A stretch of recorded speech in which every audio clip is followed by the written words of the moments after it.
Bonjour, bienvenue dans ma première masterclass dodo. Aujourd'hui, on va voir comment mieux dormir naturellement et pallier au réveil nocturne, tout simplement. Donc, on va poser les bases du sommeil. Dans de prochaines vidéos, on verra ensemble plus approfondissement l'endormissement ou les réveils nocturnes, comment se détendre aussi dans la journée pour pouvoir entamer mieux le sommeil.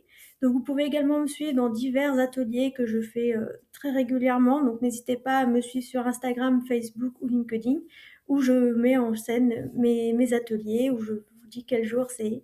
Comme ça, vous pouvez venir y participer. Donc, le sommeil naturellement.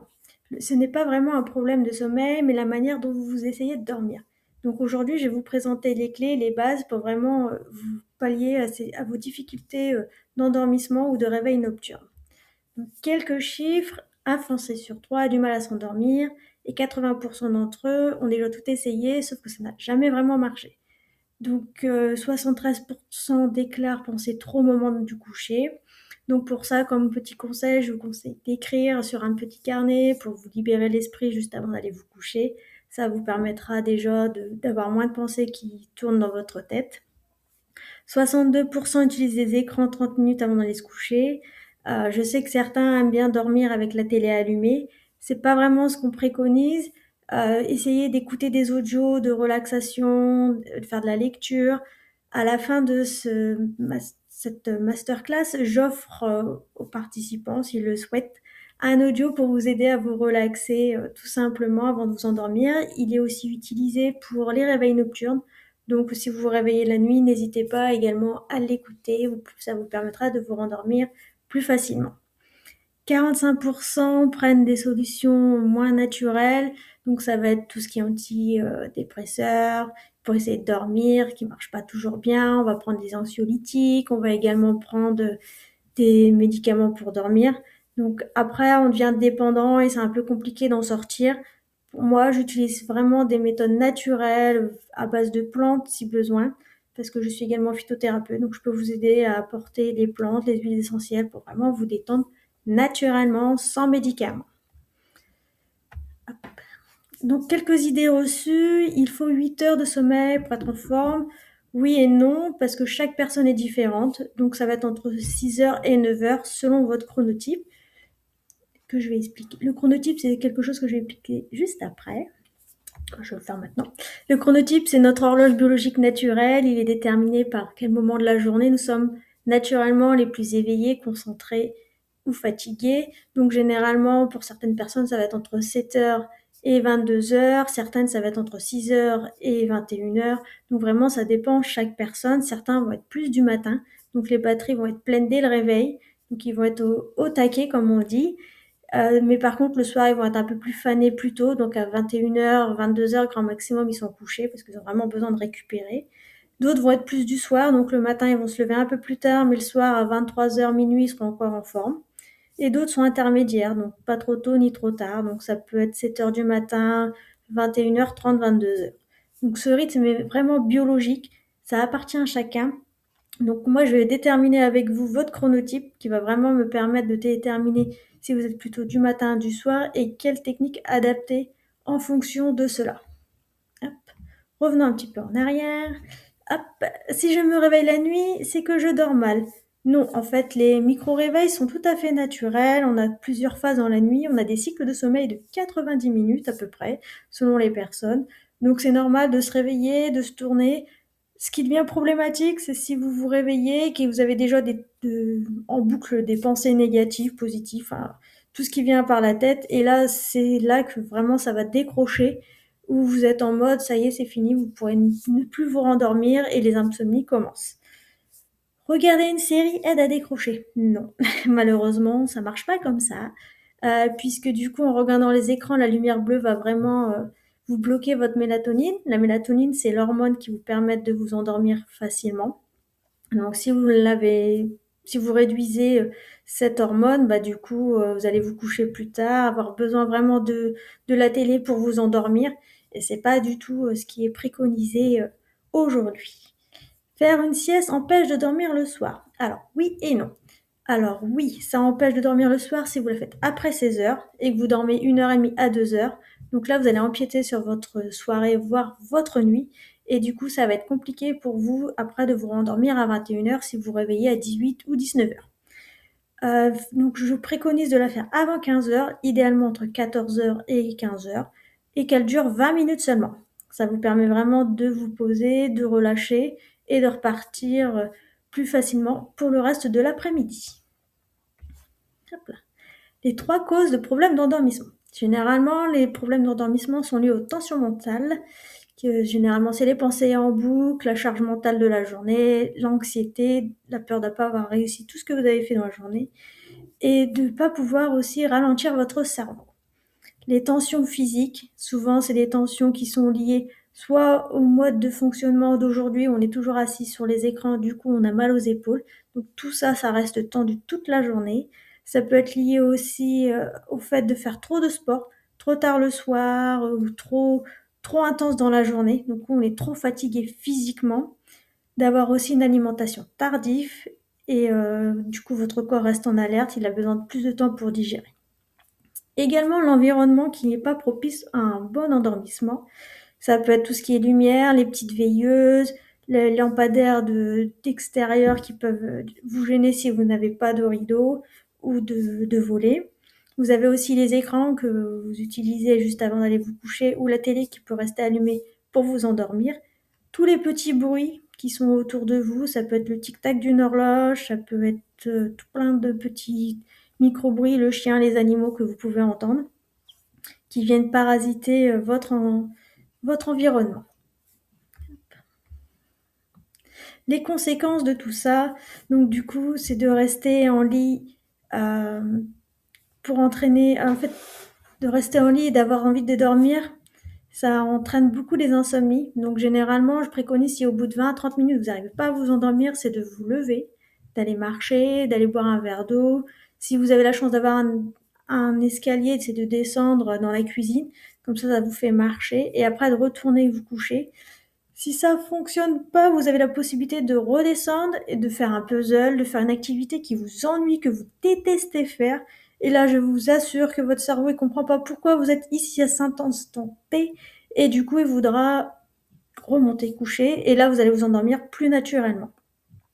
La sieste après 17h, ça risque de retarder l'endormissement et de perturber votre nuit. Donc la sieste efficace est de 20 minutes entre 14h30 et 15h. Un sommeil prolongé ne garantit pas une meilleure récupération car la fatigue peut être liée à d'autres facteurs comme le stress, l'alimentation ou votre mode de vie. Donc là-dessus, moi aussi, je viens vous aider à décortiquer toutes vos problématiques pour vous aider à mieux vous endormir et à pallier vos réveils nocturnes. Donc on ne cherche pas à s'endormir sur commande, on n'appuie pas sur un bouton, ça marche pas comme ça. Donc il faut vraiment écouter son corps. Si vous êtes fatigué, vous allez vous coucher même s'il est plus tôt que d'habitude, c'est pas grave, votre corps en a vraiment besoin. Et si vous vous sentez pas fatigué, faites une activité qui vraiment vous ennuie. Et là, je vous assure que vous allez vous endormir très rapidement. Alors, il existe plusieurs types de fatigue. Donc, on va essayer d'en aborder quelques-unes très rapidement et je vais vous donner les solutions pour pallier à ces types de fatigue. Donc, vous avez la fatigue mentale qui est liée à la concentration difficile, à l'irritabilité et des sensations de brouillard mental. Souvent, ça nous arrive, c'est lié au cerveau. Vous avez la fatigue physique, donc avec des muscles lourds, des bâillements fréquents, et un manque d'énergie, des fois lié à trop d'activité ou pas assez. Donc des fois, on peut avoir une fatigue physique. Vous avez la fatigue psychologique, avec une sensation de vide, une motivation en baisse et des émotions à fleur de peau. Là, ça a été l'hiver, donc généralement, on a cette petite baisse de motivation qui est tout à fait normale parce que notre corps a besoin de se mettre en mode hibernation un petit peu. Et après, au printemps, on repart avec une hausse de motivation, tout simplement. Oups, hop. Vous avez aussi la fatigue d'usure qui est causée par le stress prolongé, la surcharge de travail et un effort physique excessif. Donc généralement, c'est quand on veut faire du sport et qu'on veut également s'occuper de toutes les tâches, les enfants, tout ça. Donc ça cumule et on a beaucoup trop à gérer. Notre corps s'use plus rapidement que la normale.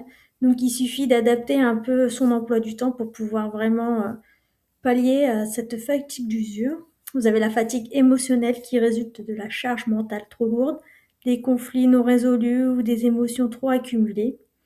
La fatigue stagnante, qui est provoquée par une routine monotone, un manque de nouveautés ou d'objectifs un peu stimulants. Donc ça, c'est pareil, il suffit de faire une petite activité, aller voir des amis, créer un nouveau rituel. Ça, je peux vous aider à créer tout ça. Donc les solutions maintenant. Donc pour une fatigue mentale, on va essayer de réduire la charge cognitive en faisant des pauses régulières dans la journée, à peu près 20 minutes toutes les 2 heures, ou voire toutes les 90 minutes en fonction de vos activités et de vos besoins. Donc ça vous permet vraiment de faire une coupure, d'aller marcher, boire un verre. Pour certains, ce serait d'aller fumer une cigarette. C'est pas ce que je recommande, mais certains, ça leur permet vraiment de couper, tout simplement, et de faire autre chose. Donc c'est vraiment ce que je recommande, 20 minutes tous les 1 heure et demie, ça fait vraiment du bien. Si vous pouvez le faire toutes les heures, c'est encore mieux. Vous avez également la fatigue physique, donc pour ça, on va ajuster l'effort. On va essayer de respecter votre temps de récupération. Donc, si vous faisiez du sport tous les jours, mais vous sentez que vous êtes toujours fatigué, essayez de faire un jour sur deux ou de faire tous les 2 jours en fonction de voir si vous arrivez à récupérer plus facilement pour vraiment aider votre corps à se reposer et à adapter aussi les mouvements. Donc, à faire d'autres sports entre deux. Si c'est trop physique, essayez d'adapter avec du yoga ou d'autres sports plus doux. Pour la fatigue psychologique, on va essayer d'alléger les pressions intérieures avec tout ce qui est contrôle. Généralement, on est trop dans le contrôle à vouloir contrôler le temps, le repas, les gens, tout ça. Donc ça, on va vraiment essayer de lever le pied, de prendre le recul sur les situations pour vraiment vous permettre d'alléger cette pression que vous avez à l'intérieur. Concernant la fatigue d'usure, donc ce n'est pas un manque de volonté, parce que généralement on dit: «Ah, c'est un manque de volonté», mais pas du tout. Donc on peut utiliser les techniques de relaxation, la méditation et la gestion du temps avec des pauses régulières qui permettent vraiment de faire des coupures nettes et de repartir sur des bonnes bases, et ça vous permet vraiment de repartir, avec un meilleur, une meilleure énergie. Concernant la fatigue émotionnelle, ce n'est pas le sommeil qu'il vous faut et qui vous aidera, c'est plutôt un ajustement profond de votre équilibre émotionnel. Donc si vous avez des soucis avec vos familles ou les enfants, les tracas habituels, vous pouvez également vous faire aider de professionnels pour pouvoir discuter et alléger entre guillemets votre sac à dos. Et quand votre sac à dos est plus allégé, votre sommeil se ressentira et vous y verrez des effets positifs. Concernant la fatigue stagnante, ce n'est pas non plus de repos qu'il vous faut, mais plutôt de mouvement, de nouveautés. Pratiquez des nouvelles activités, variez les environnements. Faites des défis avec des amis, la famille, et vous verrez, ça vous fera vraiment du bien. Parfois, la fatigue ne veut pas simplement dire de se reposer, mais changer de rythme. Ça, c'est important de bien le comprendre. Des fois, ce n'est pas, on se sent fatigué, mais en fait, c'est juste notre rythme du quotidien qui ne convient pas. Voici quelques astuces pour s'endormir et se rendormir plus facilement. Donc tout d'abord, créez un petit rituel du coucher. À peu près 20-30 minutes avant de vous coucher, vous pouvez aller faire de la lecture, de la méditation, faire des petits yoga, du yoga également sur le lit. Donc ça, c'est quelque chose que je peux également voir avec vous. Dans un prochain atelier spécial endormissement, on aborde le rituel de coucher, comment mettre en place tout ça. Optimisez également votre environnement de sommeil, donc avec la lumière, des draps, des odeurs aussi qui vous permettent vraiment de créer un environnement très favorisant et propice au sommeil. Adaptez également une alimentation et des habitudes saines, pas manger trop tôt, pas manger trop tard, pas trop lourd, pas trop gras. Tout ce qu'on a l'habitude d'entendre, mais vraiment ça y joue puisque votre foie travaille la nuit. Et plus il est toxifié, plus il aura du mal à travailler et plus vous serez réveillé. Donc si vous êtes réveillé à 3 heures du matin, cherchez pas, vous avez mangé trop lourd le soir. Gérer le stress et les pensées intrusives, pardon. Pour ça, je vous conseille d'utiliser un petit carnet pour vider votre tête, les pensées, ce que vous allez faire le lendemain, ce que vous avez fait aujourd'hui. Être aussi dans la gratitude. Je suis fière d'avoir réalisé ça. Je remercie d'être vivante, d'être en vie, de respirer tout simplement.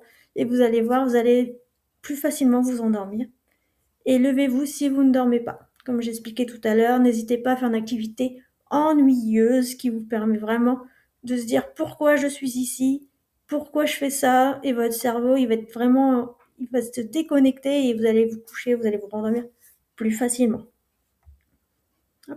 Ma méthode est en 3 étapes, ce n'est pas une question de chance, c'est une question de stratégie. Donc j'aborde vraiment comprendre votre sommeil, qu'est-ce qui bloque, qu'est-ce qui fait que vous ne dormez pas, pourquoi vous avez des réveils nocturnes. Ensuite, on va essayer d'adopter des nouvelles habitudes, mis pas à pas. C'est pas quelque chose qu'on va faire du jour au lendemain. On va vraiment adapter au fur et à mesure, pas faire tout un bloc, sinon au bout de quelques jours, vous allez vite décrocher ces nouvelles habitudes. Donc vraiment, on accompagne petit à petit et surtout apprendre à se relaxer, se reposer. C'est vraiment important. J'ai un petit témoignage de Patricia qui a 35 ans et qui, avant de me rencontrer, dormait vraiment pas beaucoup. Et maintenant, elle arrive à s'endormir en 10 minutes grâce à mes audios, grâce à tous les rituels qu'on a mis en place, les nouvelles habitudes, les nouvelles stratégies. Et maintenant, tout se passe bien pour elle. Donc, merci Patricia pour ce témoignage et, et on passe à la suite. Pour vous remercier d'avoir participé à cette masterclass, vous pouvez également télécharger en dessous votre kit du dormeur. À l'intérieur, vous aurez une checklist qui vous permettra d'établir une routine parfaite pour vous endormir facilement, avoir un environnement propice au sommeil. Vous avez également l'audio de relaxation guidée, 13 minutes, qui vous permettra de vous endormir naturellement, que vous pourrez utiliser dès ce soir, mais également que vous pouvez aussi vous utiliser quand vous avez des réveils nocturnes. Il permettra de vous rendormir plus facilement. Donc n'hésitez pas à télécharger mes bonus. Vous pouvez également tester tous mes conseils que j'ai donnés ce soir. N'hésitez pas à noter vos résultats. Donc pour ça, je préconise mon carnet dodo, qui est vraiment un book pour un mois. Vous pouvez noter vos progressions, tout ce qui est lié au sommeil, qu'est-ce que vous avez fait de bien, qu'est-ce que vous n'avez pas aimé. Donc n'hésitez pas également, il est mis à votre disposition dans ma boutique dodo sur mon site internet. Et n'hésitez pas à voir tous mes kits, mes guides et mes programmes sommeil pour vous aider à vous endormir plus facilement. Donc je propose des guides à 10 € spécial endormissement, réveil nocturne, la détente et le sieste. Pareil pour les guides, les kits SOS qui sont à partir de 49,90 et pour les programmes qui sont à 197 €, où là vraiment je rentre plus dans les détails, je vous donne plus de conseils, plus de pistes pour vous aider à vous endormir, car mon but c'est de vous aider à mieux dormir. Merci d'avoir participé à cette masterclass. N'hésitez pas à me contacter, à m'envoyer un mail ou un commentaire juste en dessous de cette vidéo. Et surtout, abonnez-vous à ma chaîne. Les, à ma chaîne Les Secrets de Morphée ou mon podcast qui vraiment est dédié au sommeil où je vous explique comment dormir, les histoires de sommeil qui viennent dans le temps, pourquoi on dort pas bien en ce moment, pourquoi aujourd'hui quand on vieillit on dort pas bien. Donc n'hésitez pas, j'ai également mon blog où là aussi j'explique je donne des conseils sur le sommeil tout simplement. Merci beaucoup, à très bientôt et n'hésitez pas à me rejoindre pour de prochains ateliers. Au revoir!